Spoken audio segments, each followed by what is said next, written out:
चलो स्टार्ट करते हैं आज की क्लास को। आज की क्लास में हम लोगों को पढ़ना है एक्सरसाइज 6.2 और आज इस एक्सरसाइज को हम लोग स्टार्ट करने वाले हैं एक्सरसाइज 6.2 और इसमें हम लोगों को पढ़ना है वर्धमान और ह्रासमान।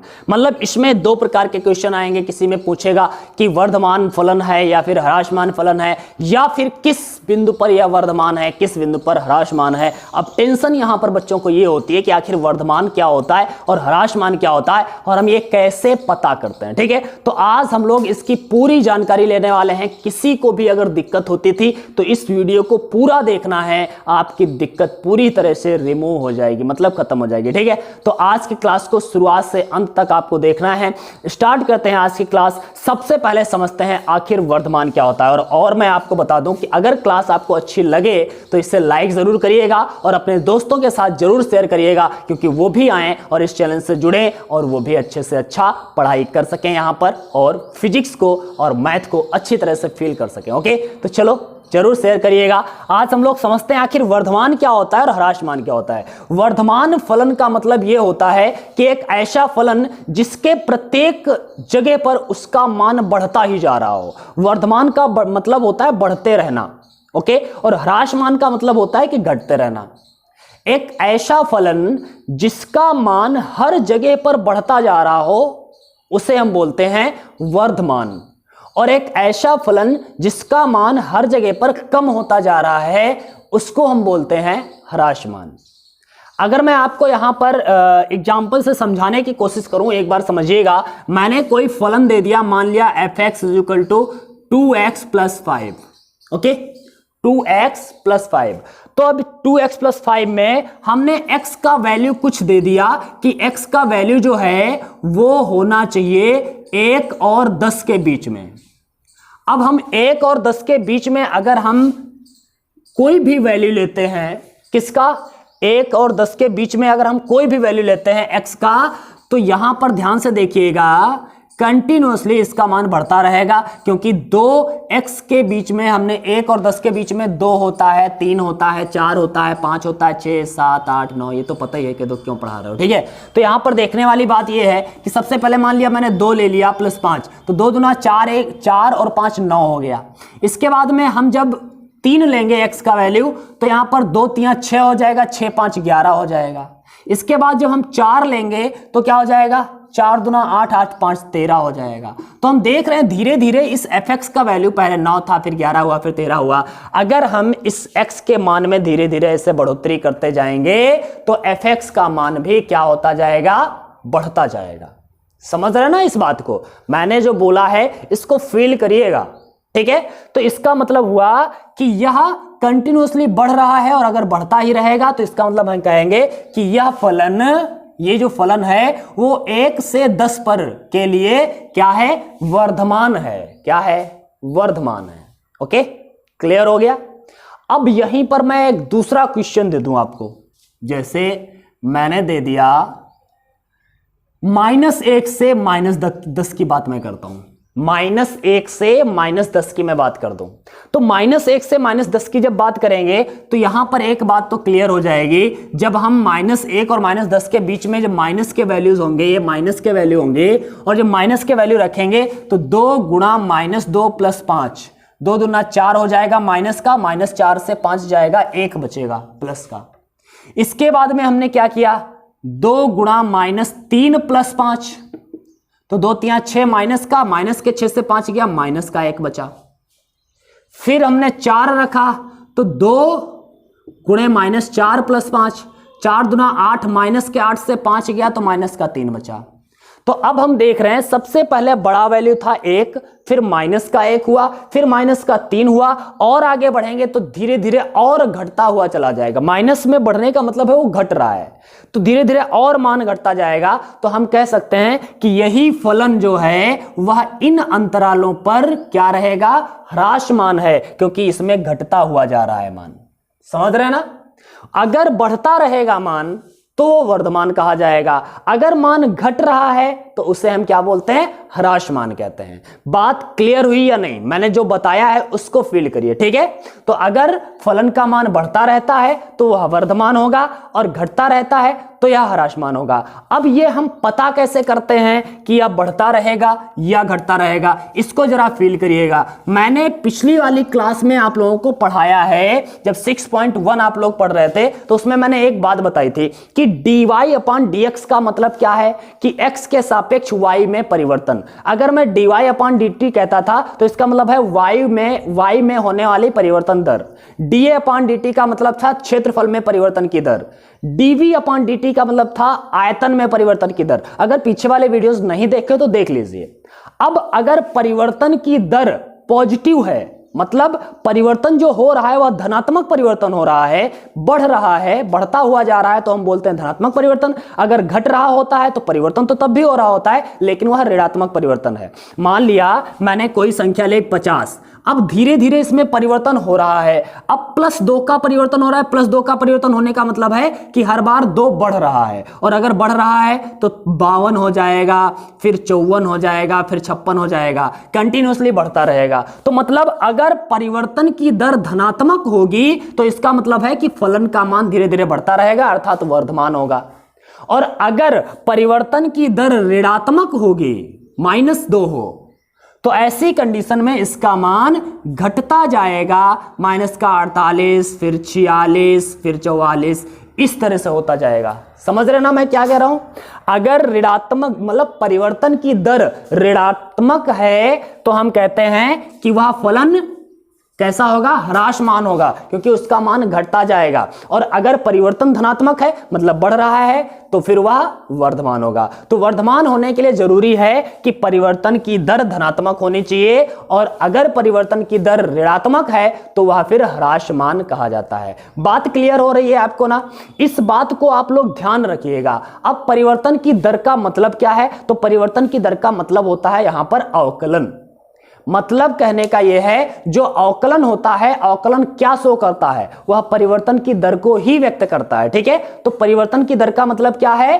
अवकलन है, और अवकलन अगर धनात्मक होगा तो फिर हम क्या कहेंगे कि वह वर्धमान फलन है, और अगर अवकलन ऋणात्मक हुआ तो वह ह्रासमान फलन है। सॉरी, तो ये बात आपको क्लियर हो गई होगी मेरे ख्याल से, ठीक है। तो अगर ये बात आपको क्लियर है तो अब हम लोग एक्सरसाइज पर पहुंचते हैं और क्वेश्चन को सॉल्व करते हैं। तो वर्धमान का मतलब मैंने क्या बताया कि परिवर्तन की दर धनात्मक होनी चाहिए। ह्रासमान का मतलब क्या बताया? परिवर्तन की दर मतलब इसका जो अवकलन है वह ऋणात्मक होना चाहिए, ठीक है। तो ऋणात्मक धनात्मक, किन बिंदुओं पर ऋणात्मक है, किन बिंदुओं पर धनात्मक है, ऐसा हम लोग देखेंगे। अच्छा, कभी कभी ऐसा होगा, आपको बताया जाएगा कि इस बिंदु पर ऋणात्मक है कि इस बिंदु पर धनात्मक है, पूछा जाएगा। मतलब अभी सवाल हम लोग जब लेने जा रहे हैं, अभी लेंगे, ठीक है। तो इसमें क्या होगा कि किसी बिंदुओं पर कहेगा कि एक फंक्शन दिया होगा, और उस फंक्शन में पूछेगा कि एक अंतराल दे देगा कि इस और इस अंतराल के बीच में आप बताइए कि यह फलन निरंतर वर्धमान है या ह्रासमान है। तो सिंपल सी बात है, हम क्या करने वाले हैं, उसका अवकलन करेंगे। अवकलन करके उस अंतराल में से कोई भी एक वैल्यू रख करके देख लेंगे। अगर धनात्मक आता है तो वह फलन क्या होगा, वर्धमान होगा, और अगर ऋणात्मक आता है तो वह फलन ह्रासमान होगा। अच्छा, कभी कभी ऐसा होगा कि कोई एक अंतराल दे देगा और उस अंतराल के बीच में कुछ जगहों पर वह धनात्मक हो रहा होगा और कुछ जगहों पर ऋणात्मक हो रहा होगा। ऐसी कंडीशन में हम क्या करेंगे? मैंने क्या कहा, ध्यान दीजिए।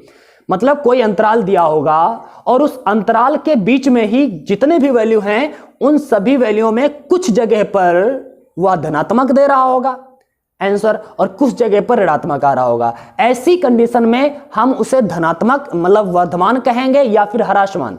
तो ऐसी कंडीशन में आपको ना ही वर्धमान कहना है ना ही ह्रासमान कहना है, तब हमें आंसर देना है कि यह फलन इस अंतराल पर ना ही वर्धमान है और ना ही ह्रासमान, मतलब ना तो वर्धमान है और ना तो ह्रासमान, ठीक है। तो ऐसे आपको क्वेश्चन सॉल्व करने हैं। तो चलो अब हम लेते हैं हम अपना क्वेश्चन, ठीक है। एक्सरसाइज का क्वेश्चन नंबर 1, मतलब 6.2 एक्सरसाइज का क्वेश्चन नंबर 1 देखते हैं आखिर इसमें किस प्रकार के क्वेश्चंस दिए गए हैं, ठीक है। क्वेश्चन नंबर 1 दिया गया है, आप लोग पढ़ ही रहे होंगे।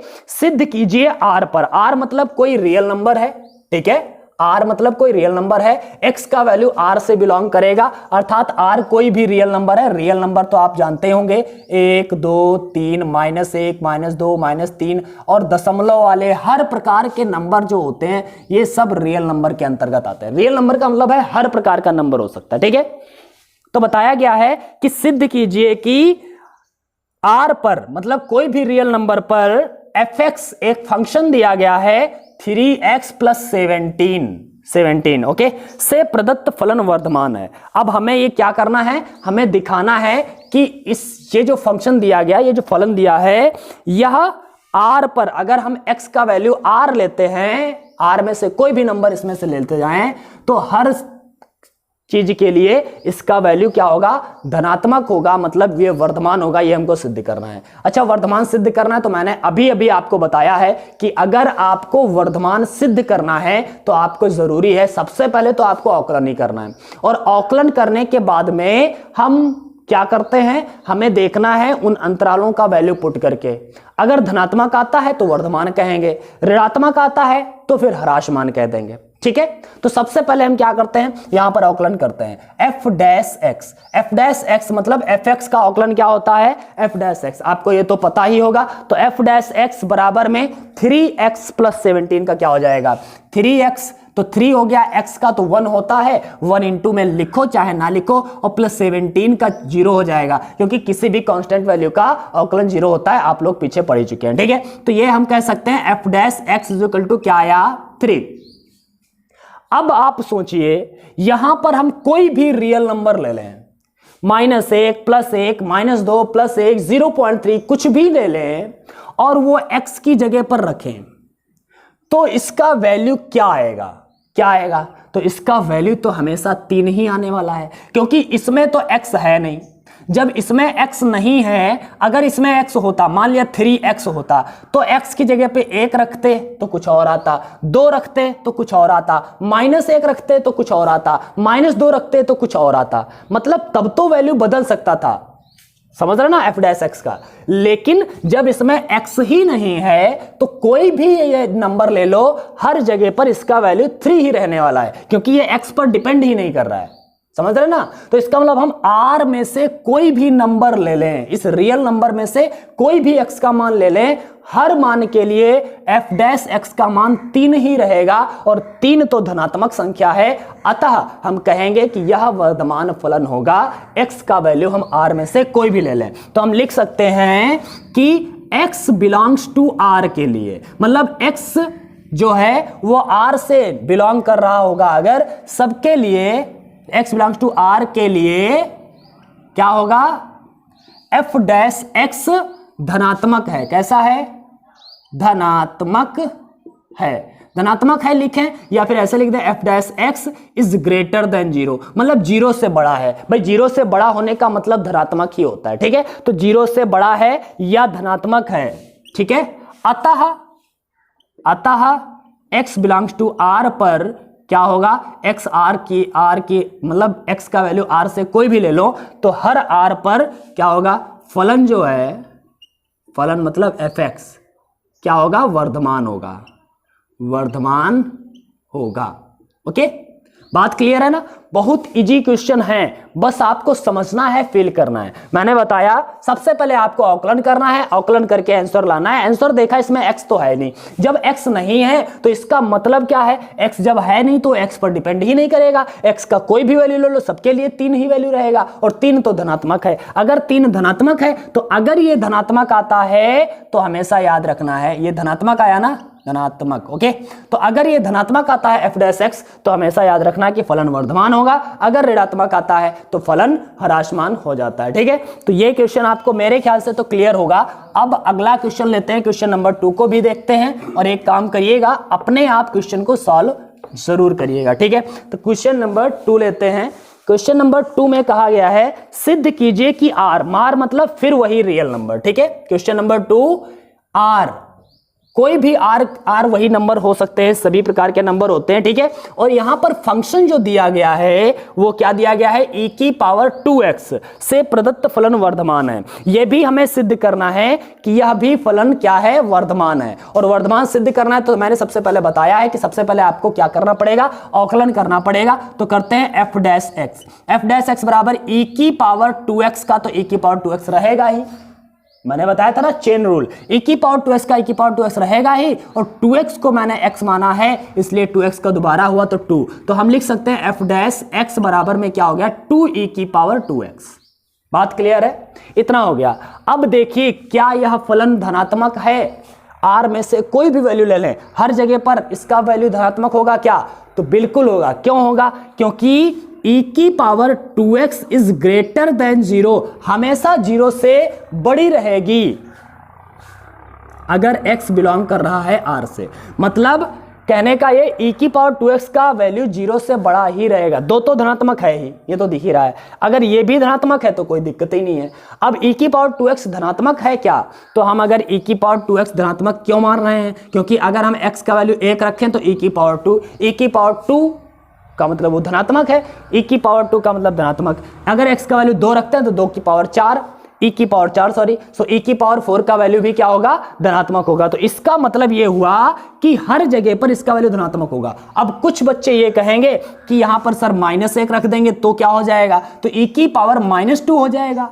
अब किसी की घात 0 होने से उसका वैल्यू 0 नहीं होता, बच्चा याद रखिएगा, किसी की घात 0 होने से उसका वैल्यू ऋणात्मक नहीं होता। सॉरी मैंने क्या बोला, किसी की घात ऋणात्मक होने से उसका वैल्यू ऋणात्मक नहीं होता, समझ रहे ना, किसी की भी घात ऋणात्मक होने से उसका वैल्यू ऋणात्मक नहीं होता है। घात ऋणात्मक हो सकती है लेकिन उसका मान ऋणात्मक नहीं होगा। जैसे अगर मैं बात कहूं कि 5 की घात 2 या -2, तो 5 की घात -2 का मतलब क्या माइनस का ये संख्या है, नहीं, इसका मतलब हो जाएगा 1/5 की पावर 2, और 1/5 की पावर 2 मतलब 1/25, ये तो धनात्मक ही है ना।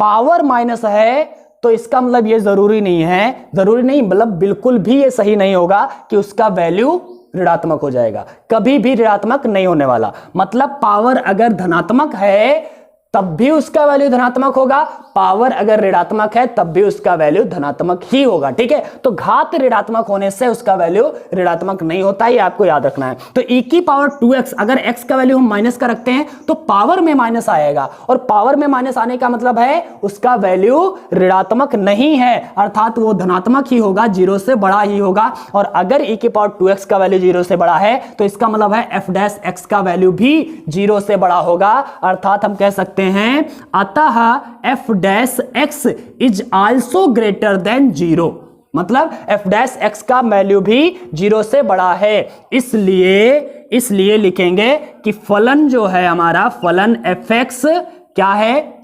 वर्धमान है, क्योंकि हमेशा f डैश x का वैल्यू धनात्मक ही आने वाला है, तो फलन कैसा होगा, वर्धमान फलन कहा जाएगा, ठीक है।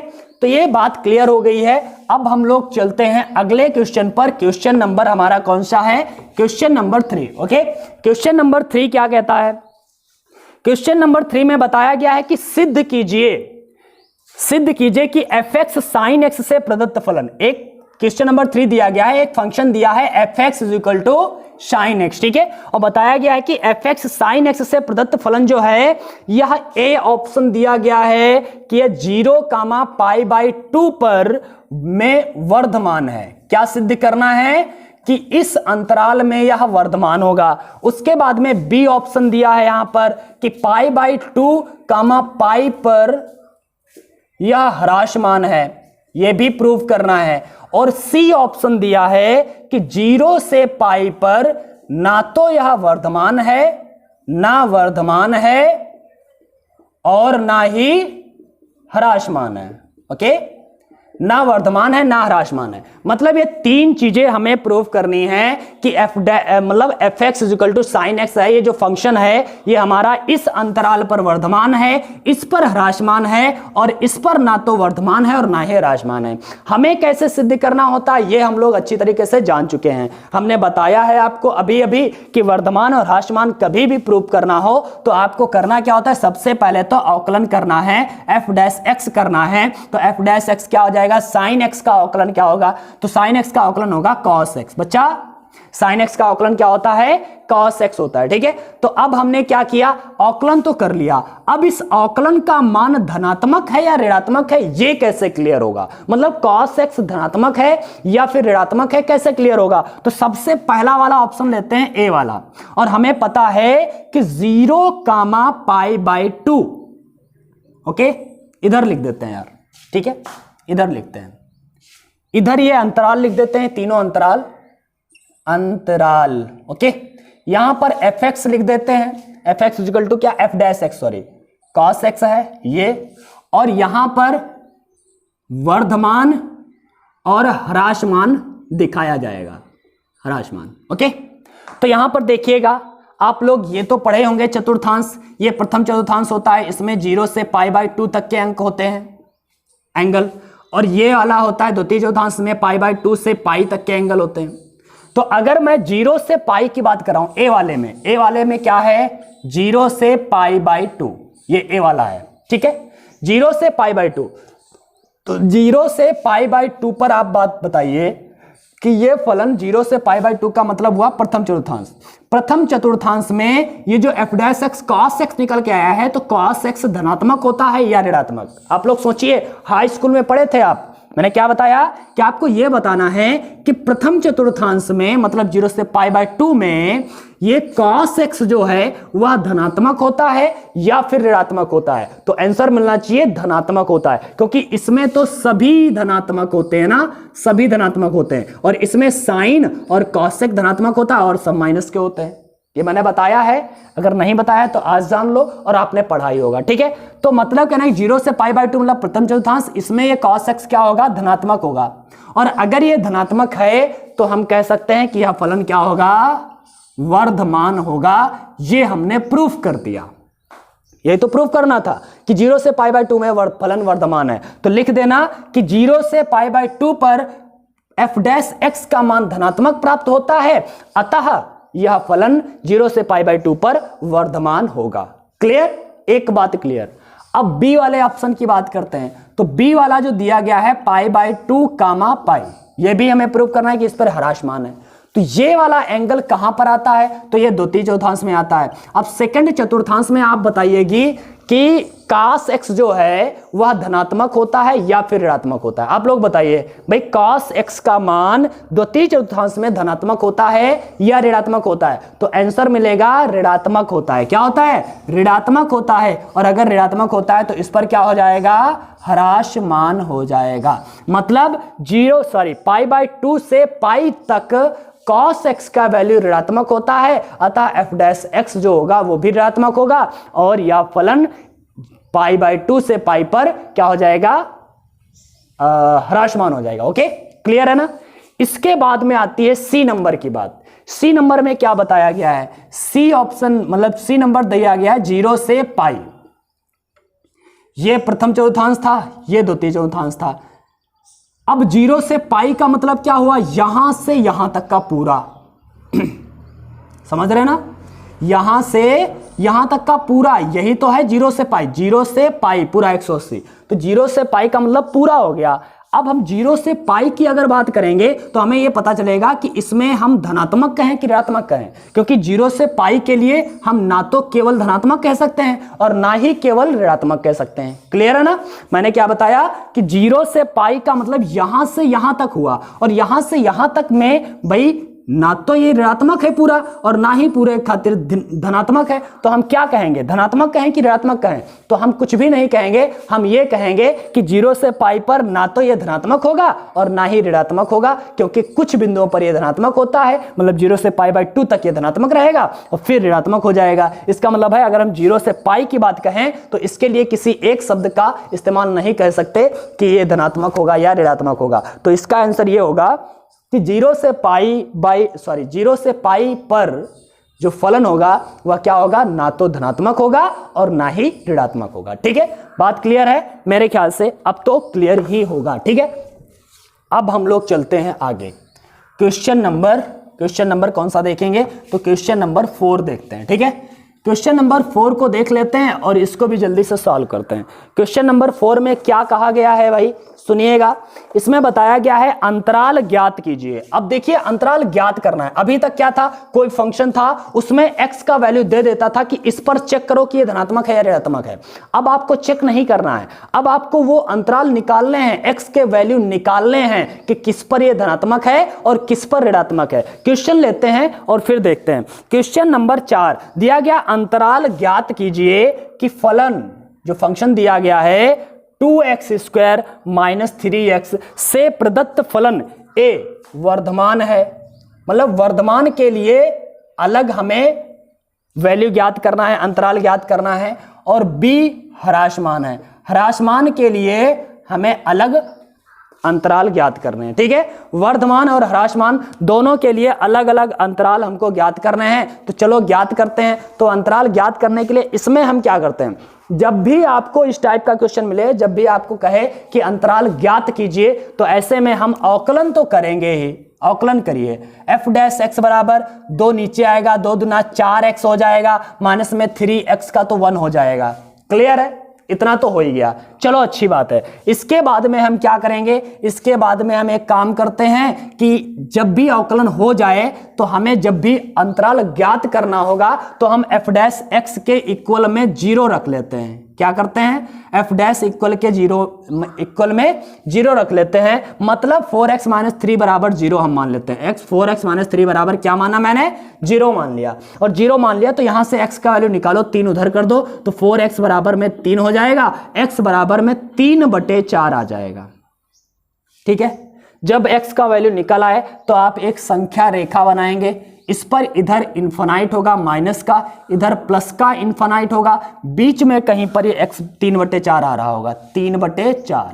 ओके, अब आपके पास 2 अंतराल हैं, एक माइनस इन्फिनाइट से 3/4 और एक 3/4 से इन्फिनाइट। 2 अंतराल हैं, इन दोनों अंतरालों पर आपको चेक करना है कि किस पर यह वर्धमान है और किस पर ह्रासमान है। ठीक है, तो इसके लिए आप एक सारणी तैयार करेंगे, इधर लिखेंगे अंतराल।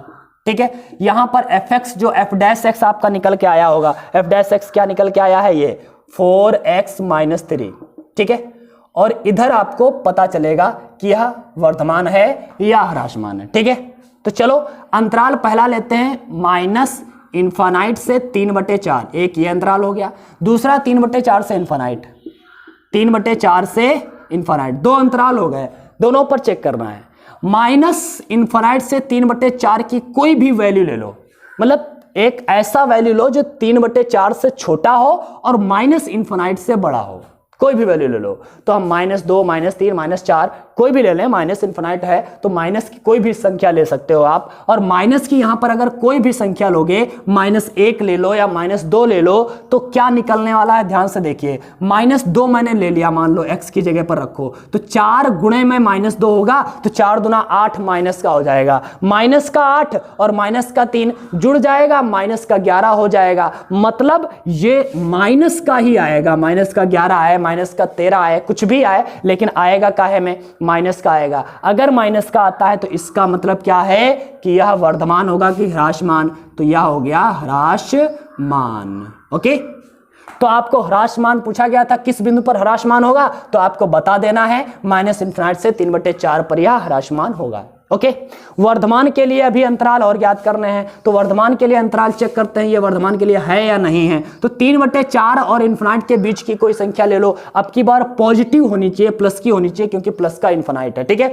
तो प्लस की कोई भी संख्या ले लो, +2 ले लो, +3 ले लो, +4 ले लो, +1 ले लो, कुछ भी ले लो, 1 2 3 4 5। ठीक है, तो हम 1 ले लें या 2 ले लें, कुछ भी ले लें, 1 ले लेते हैं। चलो, तो 1 और 4 का गुणा होगा तो 4 हो जाएगा। 1 और 4 का गुणा क्या हो जाएगा? 4। ओके, 4 से 3 घटेगा तो 1 बचेगा। प्लस का बचेगा कि माइनस का? तो सिंपल सी बात है यार, प्लस का बचेगा। अगर प्लस का बचा तो ये पॉजिटिव है, पॉजिटिव है तो ये क्या है? वर्धमान होगा। ओके, तो इसका मतलब ये हुआ कि वर्धमान के लिए अंतराल हो गए 3/4 से इन्फिनाइट, और ह्रासमान के लिए अंतराल हो गए -इन्फिनाइट से 3/4। और यही हमसे पूछे जा रहे थे, हमने इनके जवाब दे दिए हैं और आपको समझ में भी आया होगा। एक बात याद रखिएगा बच्चा, आप लोग हमारा सपोर्ट करते रहेंगे तो हम आपको वीडियोस भी प्रोवाइड कराते रहेंगे। अब की बार कुछ प्रॉब्लम्स हो गई थी, कुछ ऐसे ही पर्सनल दिक्कतें थी जिसकी वजह से मैं वीडियोस नहीं दे पाया आप लोगों को। आप लोगों के बहुत सारे कमेंट्स आए, लेकिन मजबूरी थी, कुछ नहीं दे पाया, उसके लिए बहुत बहुत सॉरी। लेकिन मैं ऐसे ही वीडियो आप लोगों को प्रोवाइड कराता रहूँगा, और आपको अगर अच्छा लगता है यहाँ पर पढ़ना तो आप इसको शेयर ज़रूर करिएगा। ठीक है, और लाइक करिएगा, वीडियो को लाइक ज़रूर कर दीजिएगा। और क्या है, मतलब चैनल को सब्सक्राइब नहीं किया है तो सब्सक्राइब कर लीजिएगा, और औरों को भी बताइएगा, अपने दोस्तों को भी चैनल पर लाइएगा, जिससे हम लोगों का ये परिवार जो है बड़ा हो सके। ठीक है, तो चलो आगे चलते हैं क्वेश्चन नंबर 5 पर। क्वेश्चन नंबर 5 जो है सेम क्वेश्चन नंबर 4 जैसा ही क्वेश्चन है। दिया क्या गया है इसमें? दिया गया है f(x) एक फंक्शन दिया गया है इसमें 3x³ माइनस 3x², फिर माइनस का 36x और +7। ओके, इसमें बताना है वर्धमान और ह्रासमान के लिए अंतराल ज्ञात करने हैं। मतलब इसमें भी वर्धमान के लिए क्या अंतराल है हमें ज्ञात करना है, वर्धमान के लिए अंतराल, और नंबर बी ज्ञात करना है ह्रासमान के लिए अंतराल। ओके, तो सबसे पहले तो हमें अवकलन ही करना है, आप लोगों को पता ही है, तो करते हैं अवकलन। f' बराबर में 3x³ का क्या हो जाएगा? 3 नीचे आएगा, 3 3 9x² हो जाएगा। समझ में आ रहा है ना? माइनस का 3 दूना 6x हो जाएगा, और माइनस का 36 हो जाएगा। ठीक है, अब इसको जरा सॉल्व कर लीजिए, क्योंकि एक थोड़ा कॉम्प्लिकेटेड लग रहा है। अभी गुणनखंड कर सकते हैं तो कर लीजिए।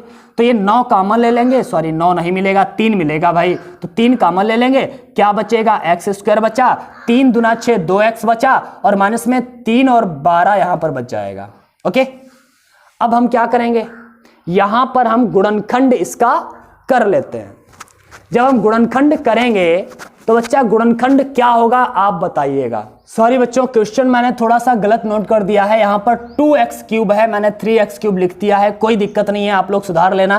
3 दूना 6x हो जाएगा, 6x² हो जाएगा, और जब 6 हो जाएगा तो यहाँ पर कॉमन डायरेक्टली 6 मिलने वाला है। 6 कॉमन मिला तो क्या बचा? x² माइनस का x बचा, और माइनस का 6 बचेगा। 6 36 होता है ना, 6 बचेगा। अब यहां पर इसका गुणनखंड कर लेना है, तो f' x क्या बन जाएगा? 6x² माइनस, यहां पर हम 3 - 2 × x - 6 लिख सकते हैं। आप लोग जानते होंगे गुणनखंड करना। सो f(x) 6 इंटू में x² माइनस का 3x माइनस माइनस प्लस का 2x माइनस का 6 हो जाएगा। f' क्या बन जाएगा? 6 इंटू में x कॉमन ले लिया, x - 3 प्लस 2 कॉमन ले लिया, x - 3 हो गया, और इसके बाद में f' बराबर में हो जाएगा 6x - 3 फिर x + 2। ओके, इतना हो गया। f' ये हो गया। तो x के यहां पर 2 मान निकल के आएंगे। एक तो x बराबर 3 निकल के आएगा इससे, सॉरी, अगर हम f' बराबर 0 रखेंगे ना, अभी मैंने तो बताया ही नहीं। ठीक है, तो सबसे पहले क्या करना होता है, हमने बताया था f' = 0 रखना होता है। तो f' = 0 रखेंगे तो इसका मतलब है 6 × 6 x - 3 एंड x + 2 बराबर में 0 रखेंगे तो x का वैल्यू 3 निकल के आएगा, और x का वैल्यू -2 निकल के आएगा जब इसका इफ करेंगे और उसका करेंगे। ठीक है, क्लियर है? इतनी बात क्लियर है। अब हम क्या करते हैं, संख्या रेखा बनाते हैं। इधर क्या होता है? -इन्फिनाइट, इधर क्या होता है? प्लस का इन्फिनाइट। अब यहाँ पर क्या करना है, -2 कहाँ पर रहेगा? -2 मान लिया यहाँ पर है कहीं, प्लस का 3 कहाँ पर है? मान लिया यहाँ पर है कहीं। ठीक है, इस तरह से। अब इसके बीच में कितने अंतराल बन रहे हैं आप बताइए। तो एक तो अंतराल ये बन रहा है आपका माइनस इन्फिनाइट से -2 तक। तो यहां पर लिख देते हैं, जरा लिख देते हैं अंतराल। ओके, अंतराल हो गया। यहां पर क्या है f डैश x, जिसका वैल्यू हमें चेक करना होगा। f डैश x क्या है, निकल के आया 6 × x - 3 × x + 2। और यहां पर ह्रासमान और वर्धमान पता चलेगा आपको, ठीक है। तो यहां पर अंतराल कौन कौन से हैं, माइनस इन्फिनाइट से -2 तक, फिर क्या है -2 से 3 तक, -2 से 3 तक, यहां से यहां तक, फिर क्या है 3 से इन्फिनाइट तक, 3 से इन्फिनाइट तक। ओके, तो ये चीजें हमें रख करके देखनी है। 3 अंतराल आपके बन रहे हैं और तीनों पर आपको चेक करना है। चेक करते हैं, सबसे पहले चेक करिएगा माइनस इन्फिनाइट से -2 तक, मतलब -2 से छोटी -3, -4, -5 कोई भी संख्या रख करके देख लो। तो -3 ही रख करके क्यों ना देख लें, या -4 रख करके क्यों ना देख लें। तो -3 रख करके देख लेते हैं, 6। अब यहां पर -3 रखेंगे और ये -3 है, तो -3 माइनस का 6 हो जाएगा, माइनस का 6 और 6 की गुणा 6 36, माइनस का 36, माइनस का 36 और माइनस का 3 यहां पर अगर रखोगे x की जगह पर, तो माइनस का 1 बच जाएगा। तो माइनस का 36 और माइनस का 1 गुणा प्लस का 36 हो जाएगा। नहीं समझे आप लोग, करके देख लीजिए। 6 लिखा, x की जगह पर -3 रखेंगे, -3 -6 हो गया। यहां पर 3 रखेंगे तो -3 से +2 जाएगा, तो -1 बचा। तो माइनस माइनस तो हो जाएगा प्लस, और 6 6 36 बन जाएगा, प्लस का 36। मतलब इसके लिए क्या आने वाला है, पॉजिटिव। और अगर पॉजिटिव आएगा तो इस पर क्या होगा, वर्धमान होगा, वर्धमान फलन है। मतलब वर्धमान के लिए ये अंतराल आ गया आपका। उसके बाद में यहां पर बात करते हैं, -2 और 3 के बीच कोई भी संख्या रख लो आप, -2 और 3 के बीच प्लस की 1 रख ले, प्लस की 1 रख लो, चलो रख लो भाई प्लस की 1। जब आप प्लस की 1 संख्या रखेंगे तो 6 गुणा प्लस का 1 और माइनस का 3, तो बचेगा माइनस का 2, प्लस का 1 और 2 कितना हो जाएगा, प्लस का 3, गुणा करेंगे 6 दूनी 12, 12 3 36, लेकिन माइनस का 36, अर्थात ये माइनस का आएगा। और अगर ये माइनस का आया तो इसका मतलब इस बिंदु पर ये क्या है, ह्रासमान है। ओके, बात क्लियर। इसके बाद में 3 और इन्फिनाइट की बात करते हैं। 3 और इन्फिनाइट के बीच की कोई भी संख्या ले लो, 4 5 6 7 8 9 10 कुछ भी ले लो, हम 4 ले लेते हैं। 4 ले लिया तो 4 लोगे तो इसका वैल्यू क्या निकलने वाला, जरा देखो 6 रहेगा, 4 से 3 जाएगा तो 1 बचेगा, 4 और 2 जुड़ के 6 हो जाएगा, 6 36 हो जाएगा, लेकिन प्लस का 36 हो जाएगा, अर्थात ये धनात्मक है। धनात्मक है तो यहां पर भी ये है वर्धमान होगा। तो किस पर वर्धमान हुआ, माइनस इन्फिनाइट से -2 पर और 3 से 8 पर, इन दोनों पर वर्धमान है और इस पर ह्रासमान रहेगा। बात क्लियर है। बस ये था हमारा क्वेश्चन नंबर 5, यही आपको बताना था। अब हम बात करेंगे क्वेश्चन नंबर 6 की। ओके, क्वेश्चन नंबर 6 में 5 क्वेश्चन दिए गए हैं, जल्दी जल्दी से इन सबको देख लेते हैं और फिर हम लोग क्या करेंगे क्या, फिर क्लास देखेंगे आगे, ठीक है। तो चलो जल्दी जल्दी से पढ़ लेते हैं। और बस आप लोग एक बात याद रखिएगा, आप लोग बस वीडियो को लाइक कर दीजिएगा और शेयर कर दीजिएगा, ठीक है। और कमेंट जरूर करिएगा, क्योंकि आप लोगों के कमेंट मुझे पढ़ने में बहुत मजा आता है, ठीक है। तो क्वेश्चन नंबर 6 देखते हैं। क्वेश्चन नंबर 6 दिया है, अंतराल ज्ञात कीजिए जिसमें निम्नलिखित फलन f वर्धमान है या ह्रासमान है, कोई भी है लेकिन अंतराल आपको ज्ञात करना है, ठीक है। ए वाला पहला क्वेश्चन दिया है, f(x = x² + 2x + 5 किस पर वर्धमान है, किस पर ह्रासमान है, आपको दोनों अंतराल आपको बता देना है। तो चलो देखते हैं। सबसे पहले तो इसका अवकलन करना पड़ेगा। f' करिए, x² का 2x, 2x का 2 हो गया, 5 का 0 हो गया। अब हमें क्या करना होता है, f' बराबर में 0 रखते हैं, अर्थात 2x + 2 बराबर में 0 रखिए। 2x बराबर में -2 हो जाएगा, उधर जाएगा, और 2 से 2 कैंसिल, x बराबर -1 आ जाएगा। x बराबर -1 आया तो आप क्या करेंगे, संख्या रेखा खींचेंगे, माइनस इन्फिनाइट है, प्लस का इन्फिनाइट है, बीच में -1 रखा हुआ है। अब आप बताइएगा, 2 अंतराल आपके पास है, यहां पर अंतराल बना देते हैं, अंतराल, और यहां पर f' ले लेते हैं। f' क्या है, तो 2x + 2, ओके। और इसके बाद में यहां पर वो टाइप पता चल जाएगा। तो चलो अंतराल लेते हैं। सबसे पहला माइनस इन्फिनाइट से -1, माइनस इन्फिनाइट से -1, दूसरा अंतराल है -1 से इन्फानाइट। ओके, सो दोनों लेते हैं -1 से माइनस इन्फानाइट से -1 के लिए हम इनके बीच का वैल्यू ले लें -2 -3 -4 -5 कुछ भी ले लें। हमने -2 ले लिया, चलो मान लिया -2 ले लिया। -2 लोगे तो 2 दूना 4, माइनस का 4 हो जाएगा, माइनस का 4 से 2 घटेगा तो माइनस का 2 ही बचेगा और माइनस का 2 बचेगा, इसका मतलब ये ऋणात्मक बचा। ऋणात्मक बचा तो यहाँ पर क्या होगा, यह ह्रासमान होगा, ह्रासमान हो गया। Okay clear. अब यहाँ की बात करते हैं, इस पर क्या होगा, तो इस पर यहाँ पर -1 और 8 इन्फिनिट के बीच की संख्या कोई भी ले लो, 0 ले लो, 1 2 3 4 5 6 कुछ भी ले लो। तो हमने 3 ले लिया, मान लिया 3 प्लस का लिया तो 3 दूना 6, 6 में 2 जुड़ गया 8, तो ये हो गया 8 प्लस का हुआ, लेकिन अर्थात धनात्मक है, धनात्मक है तो यहाँ पर क्या होना चाहिए, वर्धमान होना चाहिए।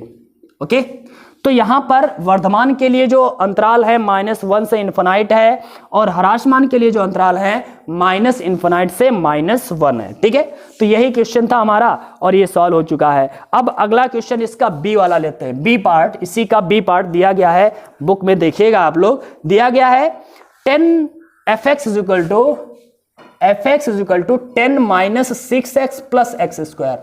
ठीक है, 10 - 6x - 2x² है, सॉरी क्या है, -2x²। इसका भी कर लेते हैं, उसी तरह से करते हैं। f' करना है, x का तो 10 का 0 हो जाएगा, 0 माइनस का 6x का 1 हो जाएगा और माइनस में 2 नीचे आएगा, 2 दूना 4x हो जाएगा। अब f' इक्वल 0 रखना होता है, इस 0 से कोई लेना देना आपका नहीं है। f' इक्वल 0 रखना होता है तो -6 - 4x इक्वल 0 रखिए, तो -4x बराबर में 6 उधर जाएगा प्लस का, तो x बराबर में 6 बटे -4, 2 दूना 4, 2 तिया 6, x बराबर -3 बटे 2 आया। ओके, आया कि नहीं आया। यहां पर संख्या रेखा जरा खींचिए, यहां पर -इन्फिनाइट है, यहां पर प्लस का इन्फिनाइट है, बीच में कहीं है -3 बटे 2। अब -3 बटे 2 और माइनस इन्फिनाइट और -3 बटे 2 पहला अंतराल हो गया। अंतराल की बात करते हैं, अंतराल। ठीक है, यहां पर f' की बात करते हैं, f' है क्या, तो -6 - 4x और इधर वर्धमान और ह्रासमान आपको बता दिया जाएगा। क्लियर है, कोई बात नहीं। तो अंतराल क्या है, पहला अंतराल -इन्फिनाइट से -3 बटे 2। ठीक है, दूसरा अंतराल है -3 बटे 2 से इन्फिनाइट। इस अंतराल पर चलो चेक करते हैं, सबसे पहले करते हैं। तो -इन्फिनाइट तक है तो -2 -3 -4 कुछ भी ले सकते हो आप, हमने ले लिया -2। अब -2 लीजिए और यहां पर रखिए x की जगह पे, तो -6 तो पहले से है, -4 और 2 लेंगे माइनस का, तो -2 माइनस प्लस का हो जाएगा, -6 और 4 दूना 8 प्लस का 8 हो गया कि नहीं हो गया, प्लस का 8 हो गया। अब प्लस का 8 हो गया भाई, और यहां पर सॉरी ये प्लस का 8 हो गया। अब 8 से 6 घटेगा, 2 बचेगा, प्लस का बचेगा, अर्थात धनात्मक बचा, अर्थात इस पर ये धनात्मक आ रहा है, अर्थात यहां पर क्या होगा, वर्धमान होगा, वर्धमान। क्लियर, ये वर्धमान हो गया। इस पर चेक करते हैं, -3 बटे 2 और 2 के बीच, इन्फिनाइट के बीच की कोई भी संख्या 1 2 3 4 5 6 7 8 प्लस की लेनी है। ठीक है, और प्लस की संख्या लेंगे तो यहां पर 1 2 3 4 5 6 7 8 प्लस की संख्या लीजिए, कोई भी ले लो। हम प्लस की 2 ले लेते हैं, तो -6 और -4 गुणा 2, तो -6 - 8 बराबर -14, माइनस का ही रहना है और माइनस का रहना है, तो इसका मतलब यहां पर क्या है, ह्रासमान है। मेरे ख्याल से अब आप लोग धीरे धीरे फील करने लगे होंगे, सरल है, कुछ भी दिक्कत वाली बात नहीं है, बस आपको समझना था थोड़ा सा।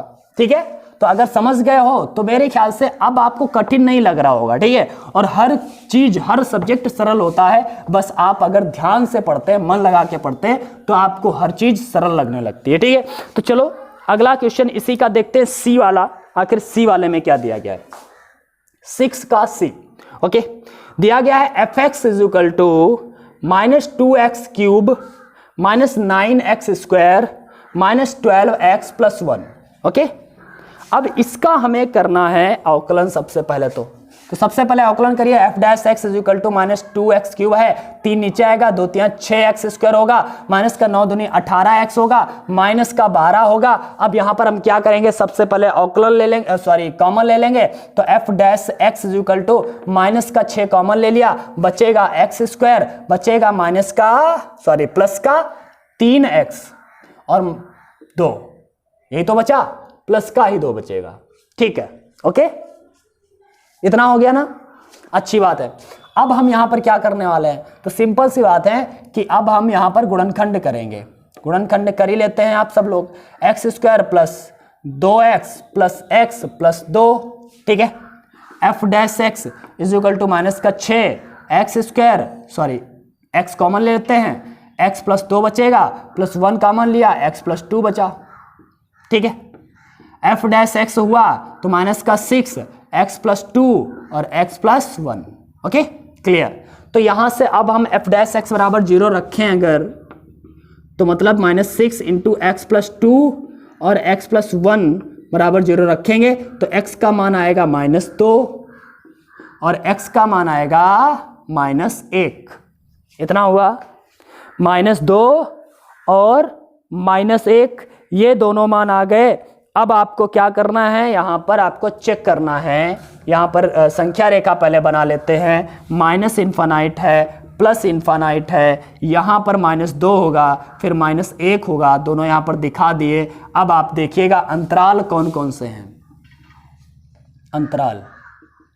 अंतराल एफ डैश एक्स है क्या, तो ये है माइनस का 6 x plus 2 x plus 1, okay, इतना है।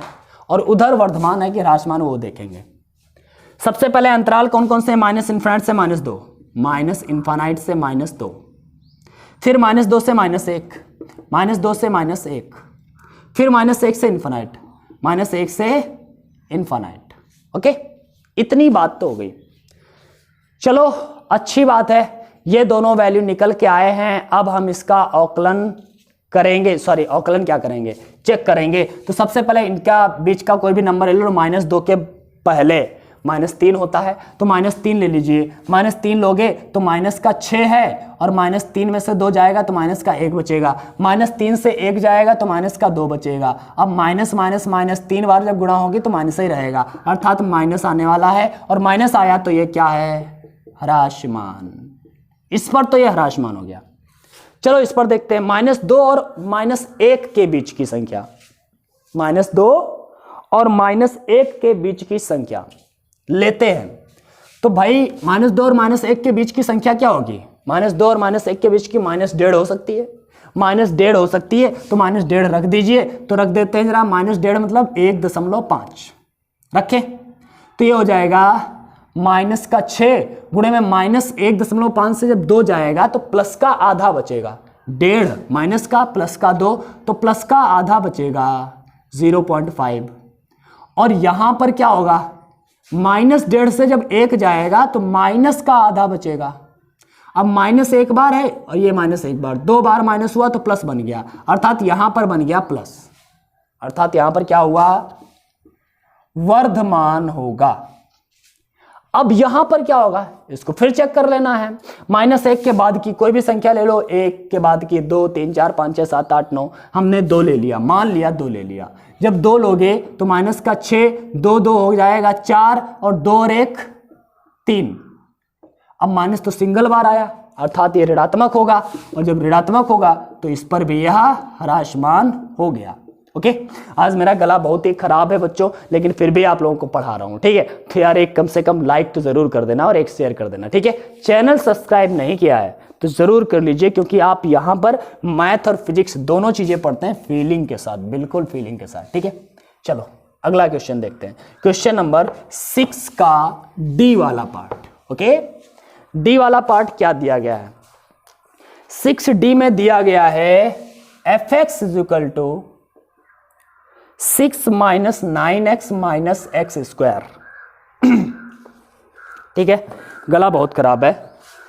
चलो करते हैं f डैश एक्स इसका, f डैश एक्स 6 का हो जाएगा 0, -9x का 9, x का क्योंकि 1 होता है, x स्क्वायर का 2x। हम कह सकते हैं f dash X is equal to आया है -9 - 2x। f डैश एक्स जब हम 0 के इक्वल रखेंगे तो -9 - 2x को भी 0 के इक्वल रखेंगे, -2x बराबर में प्लस का 9, x बराबर में 9 बटे -2 हो जाएगा। 9 बटे -2 का मतलब आप समझते हैं 4.5, माइनस का 4.5। चलो ठीक है, अंतराल लेते हैं, जरा संख्या रेखा दिखाते हैं, माइनस इन्फिनाइट है प्लस इन्फिनाइट है, x का वैल्यू आया है -4.5, 4.5, कोई बात नहीं है, 9/2 लिखना, -9/2 लिखो या -4.5 लिखो, बात एक ही है, ठीक है। सबसे पहला अंतराल, अंतराल, और ये क्या है बताइएगा भाई, यहां पर f' लिखना है। f' क्या है हमारा, -9 -2x, और यहां पर तो टाइप पता चलेगा। अंतराल 2 है हमारे पास, -∞ से -4.5 तक, ठीक है। -∞ से -4.5 मतलब -4 से छोटा, और -4 से छोटा -5, -6, -7 कोई भी ले लो, ठीक है। तो -5 ही ले लिया मैंने। -5 जब लोगे तो यहाँ पर -9 है, -2, और यहाँ पर -5 लोगे तो माइनस प्लस का 5 दूना 10 हो जाएगा, -9 और प्लस का 10 हो गया, घटाएंगे तो प्लस का 1 बचेगा, अर्थात ये पॉजिटिव आएगा, और जब पॉजिटिव आएगा तो ये क्या होगा, वर्धमान होगा। क्या होगा, वर्धमान। तो ये वर्धमान के लिए बिंदु हो गए।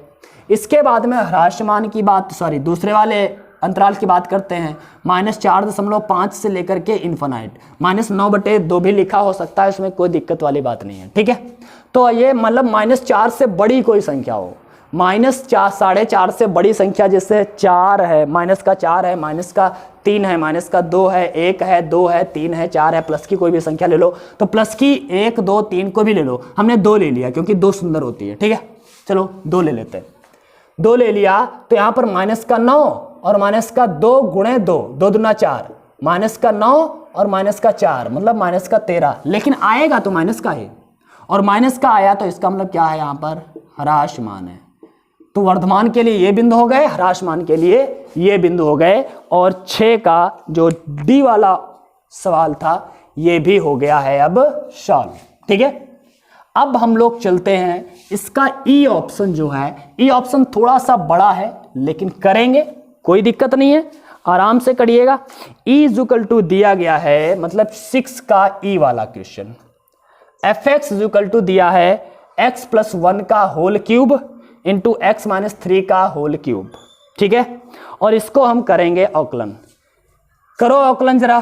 तो सिंपल सी बात है भाई, इसमें फर्स्ट सेकंड लगाएंगे, ये फर्स्ट हो गया, ये सेकंड हो गया। आपको फर्स्ट एंड सेकंड का डेरिवेटिव आपको आता ही होगा, मैंने बताया है, प्रोडक्ट रूल है। तो प्रोडक्ट रूल में क्या होता है, फर्स्ट का करते हैं, सेकंड का छोड़ देते हैं, प्लस सेकंड का करते हैं, फर्स्ट को ऐसे ही लिख लेते हैं, ठीक है। तो वही करना है आपको, f' फर्स्ट का करें तो 3 नीचे आएगा, x+1 का स्क्वायर बचेगा, 3 नीचे आया, x+1 का स्क्वायर बचा, फिर x+1 का दोबारा करें तो कोई फायदा नहीं है क्योंकि x का 1 हो जाएगा और 1 का 0 हो जाएगा, कोई लेना देना नहीं है, ठीक है। सेकंड को ऐसे ही लिख दो, फर्स्ट का किया, सेकंड को ऐसे लिख दिया, प्लस अब की बार सेकंड का करो, इसका करो, 3 नीचे आया, x-3 का होल स्क्वायर हो गया, और अब की बार फर्स्ट को ऐसे लिख दो, x+1 का होल क्यूब। तो ये बड़ा कॉम्प्लिकेटेड लग रहा है, इसको ऐसे ही नहीं रखेंगे, इसमें हम कॉमन वगैरह ले लेंगे। क्या कॉमन मिलेगा, सो f' = 3x+1 का होल स्क्वायर, x-3 का होल स्क्वायर, ये कॉमन मिल गया, 3 दोनों में था, x+1 और x+1 का क्यूब है, यहाँ स्क्वायर है तो स्क्वायर कम से कम मिलेगा, x-3 का स्क्वायर यहाँ भी है, यहाँ भी है, ये मिलेगा। इसमें x-3 एक बचा है क्योंकि x-3 का स्क्वायर गया है, घात यहाँ पर 3 थी, एक बार तो बचा, और यहाँ पर क्या बचा, तो यहाँ पर भाई बच गया है x+1 बचा है, क्योंकि 3 बार है और 2 बार गया है, तो x+1 बचा है, क्लियर। हाँ, तो f' बराबर में आपका हो गया 3x+1 का स्क्वायर, x-3 का स्क्वायर, और ये हो जाएगा 2x-2, ओके। क्या हो गया, 2x-2, यहां से हम 2 कॉमन ले लें तो 2 कॉमन लेके यहां आएगा, 3 दूना 6 बन जाएगा, f' = 6 इंटू x+1 का होल स्क्वायर, x-3 का होल स्क्वायर, और यहां पर x-1 बच जाएगा क्योंकि 2 कॉमन चला गया, क्लियर। अब यहां से x के जब हम मान निकालेंगे, f' = 0 रख करके x का मान निकालेंगे तो क्या क्या निकलेंगे, तो x का मान पहला तो -1 निकलेगा, इससे x का मान 3 निकलेगा, और इससे x का मान 1 निकलेगा। तो x के 3 मान निकल के आएंगे और इन तीनों को संख्या रेखा पर दर्शाइए। तो ये है माइनस इन्फानाइट, ये है प्लस इन्फानाइट, यहां पर -1 होगा, यहां पर 1 होगा, यहां पर 3 होगा। ठीक है, अब आप लोग देखिएगा भाई, इसमें अंतराल लिखते हैं एक तरफ, अंतराल इधर लिखते हैं f डैश x है क्या 6 इंटू एक्स प्लस 1 का होल स्क्वायर, x माइनस 3 का होल स्क्वायर, x माइनस 1। ठीक है, और यहां पर टाइप पता चलेगा। तो सबसे पहला अंतराल लिया माइनस इन्फानाइट से -1, माइनस इन्फानाइट से -1, माइनस इन्फानाइट से -1 के बीच का कोई भी वैल्यू ले लो, -2, -3, -4, हमने ले लिया -2। अब -2 लोगे तो ये तो भाई स्क्वायर, जिस पर स्क्वायर होता है वो प्लस का ही आता है, क्योंकि अगर अंदर माइनस का आया भी तो लेकिन स्क्वायर हो जाएगा, फिर प्लस का हो जाएगा। तो मतलब कहने का जिस पर होल स्क्वायर हो वो तो प्लस का ही रहेगा। तो ये प्लस का, समझ रहे ना, ये वाला प्लस का, ये वाला भी प्लस का, क्योंकि इस पर स्क्वायर है। अब ये वाला डिपेंड करेगा प्लस का है कि माइनस का। तो कैसे पता चलेगा, हमने क्या लिया है, हमने लिया है -2, और माइनस का जब 2 आप लेते हैं तो -2 में -1 जुड़ेगा, -3 हो जाएगा, मतलब ये ऋणात्मक रहेगा। ये प्लस होल स्क्वायर है, ये प्लस होल स्क्वायर है, इसलिए क्योंकि अंदर माइनस भी होगा तब भी होल स्क्वायर होकर प्लस हो जाएगा। अब ये वाला -2 लिया तो -2 -1 -3 हो गया, ये ऋणात्मक हो गया। तो प्लस प्लस और माइनस की गुणा रिजल्टेंट ये माइनस की पड़ेगी। अगर ये माइनस पड़ा तो ये क्या है, ह्रासमान है। क्या है, ह्रासमान है। ठीक है, इसके बाद में दूसरा अंतराल है -1 से 1, -1 से 1, -1 और 1 के बीच में कोई नंबर आता है, क्या आता है, 0। तो 0 ले लेते हैं भाई, -1 और 1 के बीच में क्या ले लिया हमने, 0 ले लिया। 0 ले लिया तो स्क्वायर वाले तो धनात्मक आने ही वाले हैं, तो ये धनात्मक आया, ये धनात्मक आया। लेकिन ये वाला देखिए, 0 से 1 घटाएं, अब जब 0 से 1 घटाएंगे तो बचेगा तो माइनस का यार, और अगर माइनस का बच रहा है तो इसका मतलब हुआ कि ये माइनस ही आने वाला है, क्योंकि minus minus plus plus plus और माइनस की गुणा माइनस होगी, अर्थात यहां पर भी यह ह्रासमान हो गया, ह्रासमान। इन दोनों अंतरालों पर तो ह्रासमान है अभी। अब 1,2 की बात करते हैं, 1,3 सॉरी 1 से 3 तक, 1 से 3 का कोई भी वैल्यू बीच का ले लो, 2 ले लो, 3 नहीं, 2 ले लो, 2.5 ले लो, 2.3 ले लो, कुछ भी 2 ले लेते हैं हम लोग नॉर्मल के लिए। ठीक है, 2 लेंगे तो होल स्क्वायर वाले तो प्लस के रहेंगे ही, उसमें तुम्हें दिमाग ही नहीं लगाना है, वो तो प्लस का रहना ही है, तो वो प्लस का रहा। यहां पर हमने 2 लिया तो 2 से 1 घटा दो, 1 बचेगा प्लस का, अर्थात अब की प्लस का बचा। प्लस प्लस प्लस की गुणा क्या हुई, प्लस ही हुई, क्या हुई, प्लस ही हुई, अर्थात यहां पर है वर्धमान। तो ये हो गया वर्धमान के लिए बिंदु। इसके बाद में बचा है 3 और इन्फानाइट। 3 और इन्फानाइट, 3 और इन्फानाइट में क्या होगा, होल स्क्वायर है ये तो धनात्मक रहेगा ही, होल स्क्वायर है ये तो धनात्मक रहेगा ही। ठीक है, अब बचा यहां पर 3 के बाद की कोई भी संख्या ले लो, 4, 5, 6, 7, तो 4 से 1 घटाएंगे प्लस का ही आएगा भाई, अर्थात यहां भी प्लस का, अर्थात इन दोनों पर वर्धमान निकला ये, और पहले वाले दोनों पर ह्रासमान था। तो वर्धमान के लिए बिंदु निकल आते हैं इधर, और ये ह्रासमान के लिए बिंदु निकल आते हैं। तो इस तरह से हम लोगों ने क्वेश्चन नंबर 6 को कंप्लीट कर लिया है। मेरे ख्याल से आपको समझ में आ रहा होगा। अगर कोई दिक्कत होती है तो आप हमें जरूर बताएंगे। इंस्टा पर आकर के आप हमसे मिल सकते हैं। आप इंस्टा पर जाइए, सर्च करिएगा आर्या _ लगाना, फिर सर लिखना, और सर्च करेंगे हमारा अकाउंट मिलेगा, फॉलो कर लीजिएगा, और आप वहां पर हमसे बात कर सकते हैं। जो भी आपको कोई प्रॉब्लम होती है आप हमें क्वेश्चन कर सकते हैं, और मैं उसका रिप्लाई देने की कोशिश करूंगा। ठीक है, तो चलो आज की क्लास में बस इतना ही रखते हैं। अगली क्लास में आगे के क्वेश्चन हम लोग पढ़ेंगे। तब तक के लिए गुड बाय।